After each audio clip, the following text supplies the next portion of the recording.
નમસ્કાર દર્શક મિત્રો, તાપી જિલ્લાના સમાચારોથી અવગત કરાવતું સમય ક્રાંતિ ન્યૂઝ બુલેટિનમાં વિગતવાર સમાચારો નિહાળો.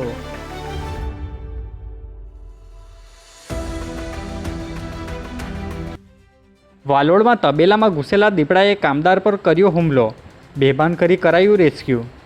વાલોડ તાલુકાના કોલી ફળિયામાં વહેલી સવારે તબેલામાં ઘૂસેલા દીપડાએ કામદાર અરવિંદભાઈ પરમાર પર હુમલો કરતા તેઓ ઇજાગ્રસ્ત થયા હતા.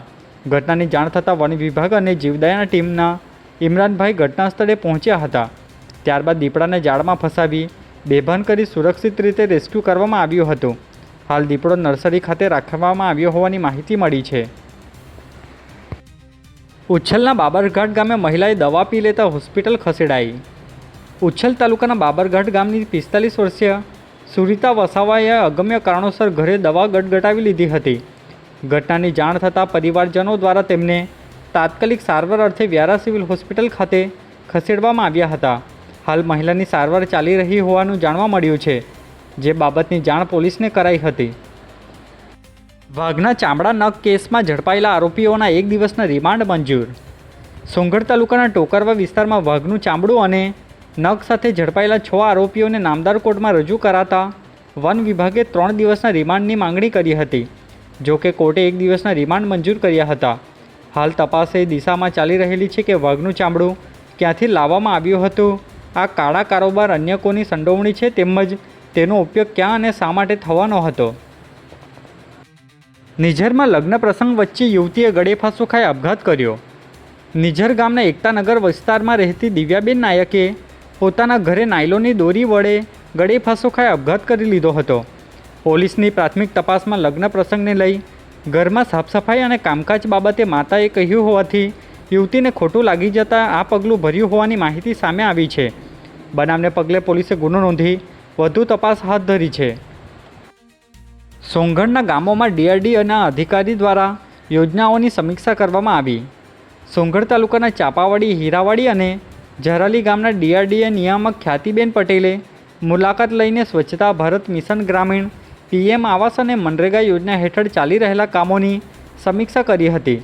સ્થળ પર નિરીક્ષણ કરી યોગ્ય જાળવણી અને અસરકારક ઉપયોગ કરવા સૂચનાઓ આપવામાં આવી હતી.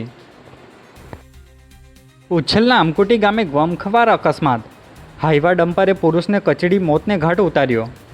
ઉચ્છલ તાલુકાના આમકોટી ગામે હાઈવા ડમ્પરે 56 વર્ષીય નારસિંગભાઈ વસાવાને કચડી નાખતા ઘટના સ્થળે જ કરુણ મોત નીપજ્યું હતું. માથાના ભાગે હાઈવા ચડી જતા લોહી લુહાણ હાલતમાં મોત થતાં વિસ્તારમાં અરેરાટી ફેલાઈ હતી. પોલીસે હાઈવાના ચાલક સુનવેલ ગામિત સામે ગુનો દાખલ કરી કાર્યવાહી હાથ ધરી છે. 3 વર્ષના યાદગાર કાર્યકાળ બાદ તાપીના કલેક્ટર ડૉક્ટર વિપિન ગર્ગને ગૌરવપૂર્ણ વિદાય. તાપી જિલ્લાના કલેક્ટર ડૉક્ટર વિપિન ગર્ગની ગુજરાત ટુરિઝમ કોર્પોરેશનના મેનેજિંગ ડિરેક્ટર તરીકે બદલી થતાં જિલ્લા વહીવટી તંત્ર દ્વારા ભાવભીની વિદાય આપવામાં આવી હતી. અધિકારીઓએ તેમના કાર્યકાળ દરમિયાન શિક્ષણ, પર્યાવરણ અને રમતગમત ક્ષેત્રે કરેલી કામગીરીની પ્રશંસા કરી હતી. ડૉક્ટર ગર્ગે ટીમ તાપી અને વહીવટી તંત્રના સહયોગ બદલ આભાર વ્યક્ત કર્યો હતો.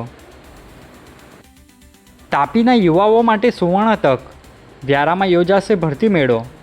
તાપી જિલ્લાના સેવાસદન ખાતે તારીખ 18મી મેના રોજ રોજગાર ભરતી મેળો યોજાશે. વિસોલ પાવર પ્રાઇવેટ લિમિટેડ કંપની દ્વારા 50 જેટલી જગ્યાઓ માટે ઇન્ટરવ્યૂ લેવામાં આવશે, જેમાં ડિપ્લોમા, BE, BTech, ITI અને સ્નાતક લાયકાત ધરાવતા ઉમેદવારો જરૂરી દસ્તાવેજો સાથે હાજર રહેવા જિલ્લા રોજગાર અધિકારી દ્વારા જણાવાયું છે. આજે બુલેટિનમાં બસ આટલું જ. અને સમય ક્રાંતિ ન્યૂઝ ચેનલને લાઇક, શેર, કોમેન્ટ્સ અને સબસ્ક્રાઇબ અવશ્ય કરી લેશો, જેથી કરી તમને તાપી જિલ્લાના સમાચારોનો અપડેટ મળતી રહે. અને મને રજા આપશો. આભાર. જય હિન્દ, જય ભારત.